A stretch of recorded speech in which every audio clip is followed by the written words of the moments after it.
Asuntos culinarios en Leonardo da Vinci. Uy, qué lindo. Leonardo da Vinci, cocinero o algo parecido. Vamos a ver, la vinculación de Leonardo con la cocina. Bien. Hay en la niñez de Leonardo un episodio que fue fundacional en su pasión por la gastronomía. Leonardo era hijo ilegítimo de Piero da Vinci, un notario de Florencia, y de una dama llamada Caterina. Ahora bien, Piero, el notario, abandonó a Caterina y contrajo un matrimonio pocos meses después con una dama florentina. Caterina, que estaba a cargo de Leonardo y que quedó sola, se casó a su turno con un pastelero llamado Acatabriga di Piero del Vaca. Este pastelero cuidó de Leonardo y le enseñó, por ejemplo, a hacer figuras de mazapán. Después de cumplir 10 años, el papá verdadero, el notario Piero, reclamó a su hijo, vio cómo son. Y Leonardo viajó a Florencia, ingresó como aprendiz de pintor en el taller del maestro Verrocchio, y allí conoció a Sandro Botticelli, que era también discípulo. Y la primera experiencia gastronómica de Leonardo fue así. Leonardo frecuentaba junto a Botticelli una taberna, Los Tres Caracoles, ubicada en el Ponte Vecchio, donde todavía hoy hay hermosos restaurantes, y debe haber uno que sea el continuador de esa taberna, Los Tres Caracoles. Ganaban unos pesos, no sé, unos florines, haciendo con carbonilla los retratos de los parroquianos. A veces servían las mesas también, o ayudaban en la cocina. Una noche en 1473, los cocineros de la taberna murieron envenenados. Se ha dicho que por comer hongos en mal estado. Ahora bien, estos eran los cocineros, ¿no? Y el dueño de la taberna, contrató entonces a Leonardo para que se hiciera cargo de la cocina. Y Da Vinci decidió abolir la polenta tal como se servía hasta entonces. Y en su lugar comenzó a servirla dura, frita y con pechugas de perdiz. Uy, qué rico. Pero aquellos platos de polenta tenían otro encanto. Estaban tallados, aprovechando la polenta dura. Él tallaba y Botticelli también. Da Vinci y Botticelli te tallaban la polenta. Pero yo no me voy a comer una polenta tallada por Da Vinci. Pero a nadie le gustaba. A nadie le gustaba y finalmente los comensales terminaron invadiendo la cocina y reclamando la polenta que se servía allí desde hacía un siglo.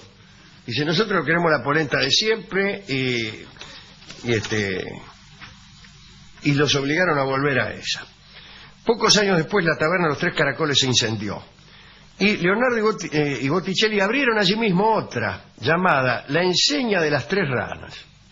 El cartel que colgaba fuera del local estaba pintado del lado que miraba al Palacio de los Médicis por Da Vinci y del lado que miraba al Palacio Pitti por Botticelli. El emprendimiento no tuvo éxito. Las ideas culinarias de Leonardo fracasaron por completo y al poco tiempo debieron cerrar. Al mismo tiempo, Da Vinci vagaba por Florencia tocando el laúd. Era un ejecutante maravilloso. Además vendía nudos, hacía nudos extravagantes y los vendía. Después de sus anteriores experiencias como cocinero, ninguna taberna quería tomarlo.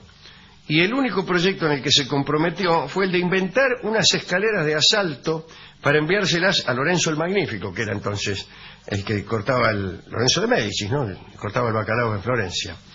Leonardo le mandó los modelos en mazapán y Lorenzo los presentó como un postre exótico en una sobremesa y sus invitados se los morfaron. Da Vinci decidió entonces no, en un momento en que Da Vinci tuvo que abandonar Florencia, Lorenzo le envió una carta de presentación para su amigo Ludovico Sforza, que desde luego era el que mandaba en Milán, los Sforza, la familia de Milán. Sin embargo, por el camino, Leonardo abrió la carta y se desengañó, porque se lo recomendaba como un gran ejecutante de laúd. Entonces él rompió la carta y redactó una nueva, donde se presentaba como ingeniero, diestro pintor y consumado cocinero. Y le interesaba ser cocinero. Quería a toda costa. Llegó, lo atendió ahí Ludovico Sforza y lo nombró consejero de fortificaciones y maestro de banquetes y ceremonias de la corte en Milán. Muy bien. Ludovico le solicitó, entre otras cosas, que planificara una modificación para las cocinas del palacio. Y entonces él mismo diseñó una fuente de fuego constante. Era una cinta transportadora que iba lanzando troncos dentro de la hoguera. Así que en vez de vigilar el fuego, un hombre debía depositar los troncos allí y la cinta lo sometía a una cierta periodicidad. Bueno, también diseñó una fuente de agua hirviente constante, aparatos para moler, pelar y limpiar, otros para espantar los humos y mantener el aire limpio. Eran unos fuelles que estaban instalados en el techo de la cocina. Inventó también algunos artilugios para barrer el suelo. Eran cepillos atados de manera tal que una sucesión de piolines los llevaban hasta la pata de unos bueyes. Y entonces estos cepillos se movían cuando los animales en el corral se movían y hacían girar una rueda, que a su vez, etcétera. También inventó unos tambores mecánicos que acompañaban la labor de los cocineros, un sistema de lluvia artificial para casos de incendio, un moledor de carne, un artefacto descomunal que hacía puré a una vaca y debía ser accionado por varios hombres, ¿no? Y una especie de espantarranas para el agua destinada al consumo, para que las ranas no se metieran en el agua. Bueno, las nuevas cocinas que diseñó Leonardo ocuparon la mitad del gran comedor del castillo, la armería, los establos cercanos y las 6 habitaciones que usaba la madre de Ludovico, que ante tamaña revolución optó por trasladarse al campo. Bueno, un día llega el estreno de las nuevas cocinas. Vamos a estrenar las nuevas instalaciones. Bueno, la comida primero se retrasó. Los nobles empezaron a impacientarse, pero empezaron a oírse provenientes de la cocina estruendos y gritos ensordecedores. Intrigados, Ludovico y un grupo de nobles fueron a ver qué pasaba. El espectáculo era desolador. Estaba todo cubierto de agua. Había empezado a andar el sistema contra incendios solo. La cinta proveedora de leña se había descontrolado y lanzaba troncos sin detenerse. Los fuelles del techo, en vez de echar afuera el humo, hacían crecer las llamas. Los bueyes que arrastraban los cepillos corrían de un lado para otro y limpiaban sus propias heces.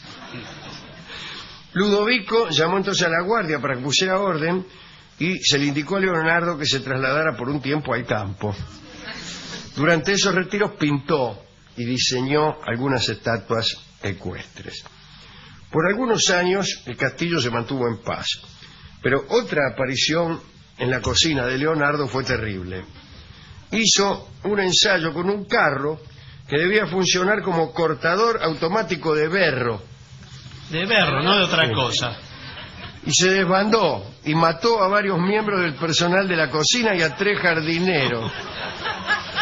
Tiempo más tarde, Ludovico Sforza usó ese mismo carro contra las tropas francesas.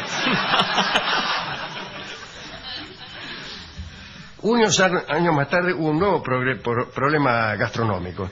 Se iba a festejar la boda de Ludovico con Beatrice d'Este. Los d'Este eran los que dominaban la ciudad de Ferrara. Leonardo planeó construir una réplica del Palacio Sforza de 60 metros de largo. Una réplica, con bloques premoldeados de masa de pastel, reforzada por nueces y pasas de uva, algo así como los pan dulces de Babieca, y cubiertas con mazapán multicolor.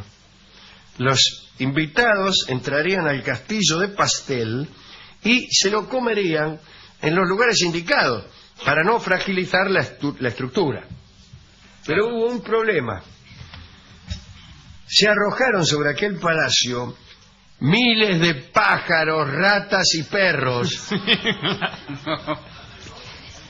Durante la noche previa al festejo se libró una batalla campal entre los hombres de Sforza y las alimañas. Pero todo fue inútil. Al amanecer los soldados estaban enterrados hasta la cintura en una masa informe, intentando quitar los cadáveres de los animales perseguidos. Bueno, quizá debido a la presencia de su nueva esposa, era un casorio, ¿no? Ludovico se mostró indulgente, le aconsejó a Leonardo que visitara al prior de Santa María delle Grazie, que buscaba quien pudiera realizar una pintura en una pared desnuda del priorato. Y esta fue la última cena, la obra en la que más trabajó. Parece que pasados varios meses de encargado del trabajo, el prior le escribió a Ludovico Sforza, desconcertado ante el accionar de Leonardo y de los ayudantes, ¿no? Parece que no hacían otra cosa que situar una y otra vez los manjares y vinos puntualmente solicitados al priorato, ¿no? Lo ponían sobre una mesa ubicada frente a la pared sobre la que el maestro iba a realizar la obra.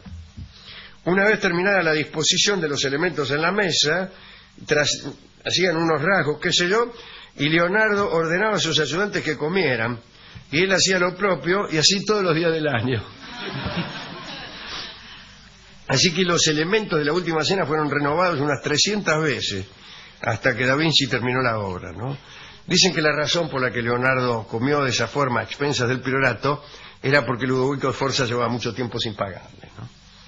Bueno, esa última cena está también cerca de una cocina, y es o lo que era una cocina, y el refectorio, que era donde morfaban. En una época morfaban soldados ahí.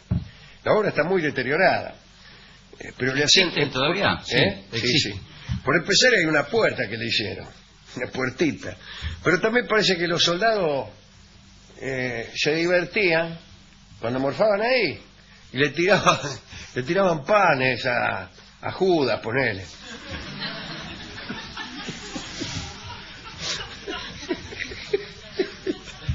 Bueno, cosas así. Igual parece que no fue tampoco de lo más afortunada la elección de la pared y de los materiales. La obra está ahí tecleando, ¿no? Las experiencias gastronómicas de Leonardo siguieron en Francia con Francisco I, ya anciano Leonardo, pero no tuvieron el carácter desmesurado que tenían estas que practicó con Ludovico Sforza.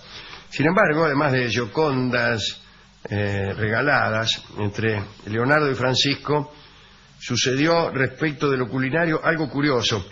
Entre el palacio y la casa de Leonardo había construido un túnel secreto para que el rey pudiera visitarlo cómodamente y sin prejuicios protocolares. Entonces, allí Leonardo lo invitaba a morfar a Francisco I. Le gustaban los spago mangiabile, que finalmente eran las cuerdas comestibles, los espaguetis, unos fideos que Leonardo da Vinci sabía preparar y que le gustaban mucho al rey Francisco I. ¿Qué le parece esto? Hermoso. ¿Le gustó? Muy lindo, ¿no? Leonardo da Vinci en la cocina. In cucina. Leonardo in cucina. Bueno, hemos ido a la discoteca. A la discoteca. Es un tema fascinante, ¿verdad? Da Vinci da para mucho. Claro, hay mucho. ¿Qué dijo el discotecario? Bueno, el discotecario lo único que le interesó fue la máquina esa accionada por bueyes. Sí.